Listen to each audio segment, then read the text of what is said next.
औज़ुबिल्लाहिमिनश्शैतानिर्रजीम बिस्मिल्लाहिर्रहमानिर्रहीम। Dear students, अस्सलाम वालेकुम। हमारा आज का टॉपिक है not to speak of. What do we mean by not to speak of? Not to speak of का मतलब होता है दरकिनार। दरकिनार मीन्स कि किसी चीज़ के बारे में जब आप कह रहे हो तो इसका तो जिक्र ही ना करो, उसके पास तो ऐसा भी नहीं थी, मतलब किसी चीज़ का तो जिक्र ही क्या।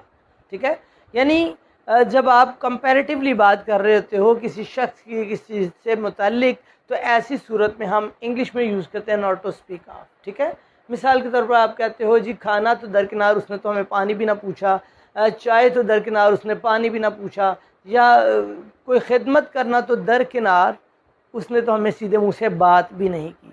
जब इंग्लिश में ऐसी बातें हम करना चाह रहे होते हैं तो हमें पता होना चाहिए कि हमें कौन से सेंटेंसेस यूज़ करने हैं और उसमें कौन सा टॉपिक है जो सिलेक्ट करना है, कौन सा टॉपिक है जो हमें यूज़ करना है। तो डियर स्टूडेंट्स, ऐसे सेंटेंसेस जो मैंने आपको एज एन एग्जांपल या मॉडल के तौर पर उर्दू में पेश किए हैं, उनके ट्रांसलेशन के लिए आपको यूज़ करना पड़ता है word not to speak of. ठीक है, जिक्र ही क्या या दरकिनार।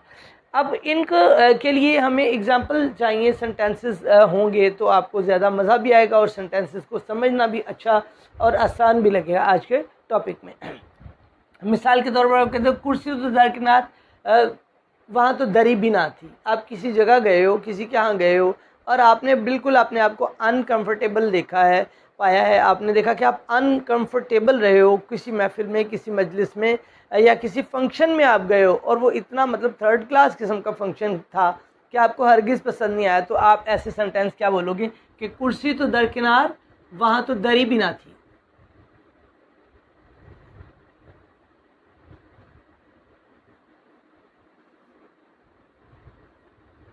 या यूँ कहते हैं कुर्सी का तो जिक्र ही क्या, वहाँ तो दरी भी ना थी। मतलब ये बड़ी फैंटास्टिक किस्म की, अच्छी किस्म की जो उर्दू है ना, उसमें ऐसे सेंटेंसेस होते हैं। उनकी इंग्लिश कैसे करते हैं वो ये आज का हमारा टॉपिक है।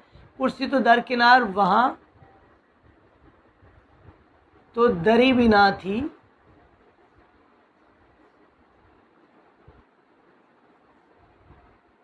अब ये सेंटेंस जो है कुर्सी तो दरकिनार, ठीक है, not to speak of the chair, not to speak of the chair, इसका सारे का मतलब क्या है कि कुर्सी तो दरकिनार, not to speak of the chair, या कुर्सी का तो जिक्र ही क्या, not to speak of the chair, मतलब कुर्सी के बारे में तो बात ही ना करो, कुर्सी की तो बात ही ना करो ना, वहाँ तो दरी भी ना थी। ठीक है, not to speak of the chair, there was not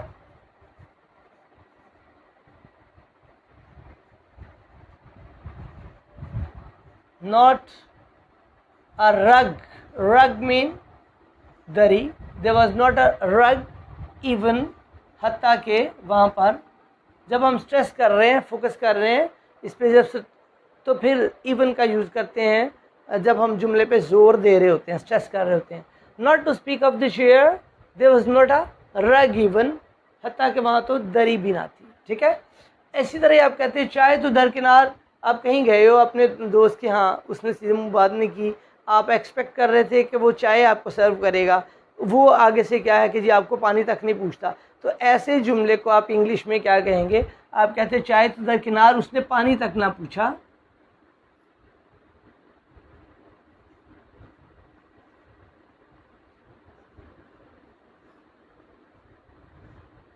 आप जिक्र ही क्या भी कह सकते हैं, मीन्स चाय का तो जिक्र ही क्या, चाय तो दरकिनार, उसने तो पानी तक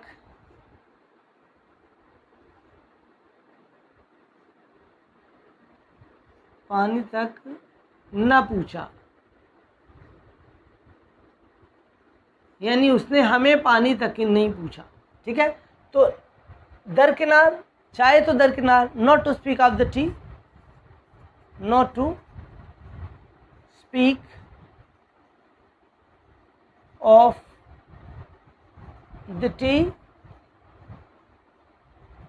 चाय का तो जिक्र ही क्या, या चाय तो दरकिनार। क्या हुआ, उसने तो हमें पानी तक ना पूछा। ना पूछने से मुराद है कि पानी भी सर्व नहीं किया, ठीक है। तो क्या होगा, he did not serve us with water.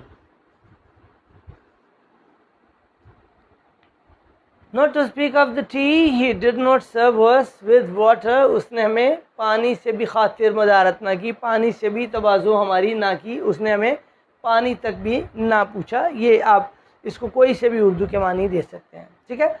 Sentence आपके पास एक और है, गाड़ी तो दरकिनार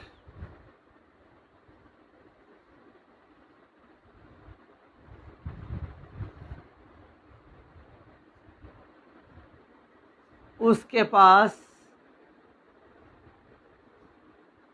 साइकिल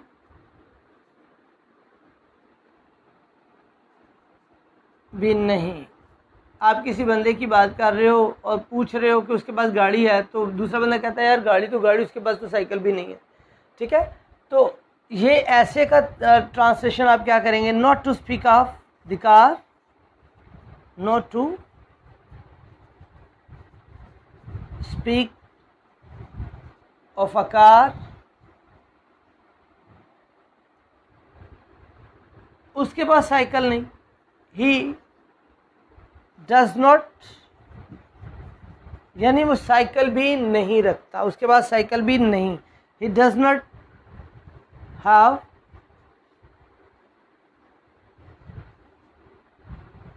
अ साइकिल। अगर इसी को ही हम थोड़ा चेंज कर लें कि गाड़ी चलाना तो दरकिनार, उसे साइकिल भी चलाना नहीं आती, तो वो देखिए, सपोज आप कहते हो गाड़ी चलाना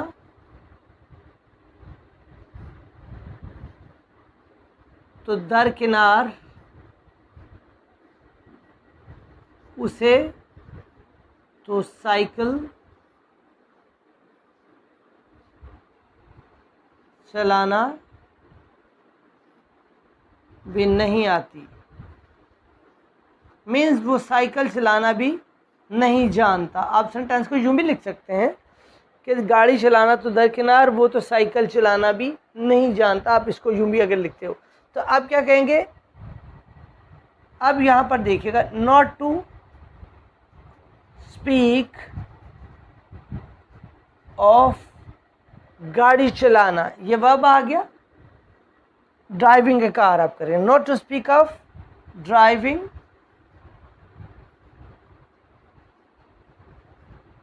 अ कार, वो साइकिल चलाना भी नहीं जानता। ही डज नॉट, या ही डजंट भी लिख सकते हैं, know how to drive a car. अब यहाँ पर एक एडिशनल आपके लिए इंफॉर्मेशन है कि जब भी कोई आर्ट हो, ठीक है, मिसाल के तौर पर गाड़ी चलाना आर्ट है, ठीक है, ये ड्राइंग बनाना, कि उसे ड्राइंग भी नहीं बनानी, he does not know how to draw something, art का जिक्र हो तो उसमें नो हाउ कहना, ठीक है, किसी चीज़ को जानना।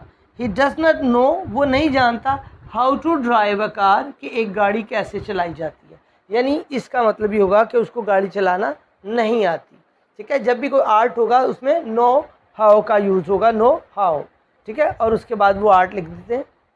हाउ टू के बाद फर्स्ट फॉर्म ऑफ वर्ब लिखकर आप आगे वो लिख देते हैं जो आर्ट होता है।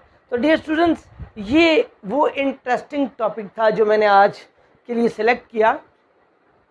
बाज़ स्टूडेंट्स का भी ये कहना होता है कि जी हम बाज़ बुक्स में सेंटेंसेस पढ़ते हैं जिसमें नॉट टू स्पीक ऑफ लिखा होता है, तो उसका मतलब क्या है, कुछ इस पे मतलब बन जाए एक लेक्चर। तो मैंने कहा चलिए मैं बना देता हूँ। अगर वो क्लास जिसको मैं टीच कर रहा होता हूँ अगर उनको नहीं आता तो मे बी कितने ही स्टूडेंट्स ऐसे हों मुख्तलिफ़ कॉलेज स्कूल्स में जो ये जानना चाह रहे हों और वो उनके इल्म में ना आ रहा हो। तो मैंने सोचा ये इंटरेस्टिंग सा और थोड़ा टॉपिक मुख्तलिफ है, मैं आपको जो है आपके सामने पेश करूँ ताकि आप भी इससे मुस्तफ़ीद हों। मुझे उम्मीद है आप इससे मुस्तफ़ीद हुए होंगे और होप फॉर द बेस्ट। इंशाल्लाह मिलते हैं नई वीडियो में, तब तक के लिए इजाज़त, अल्लाह हाफ़िज़।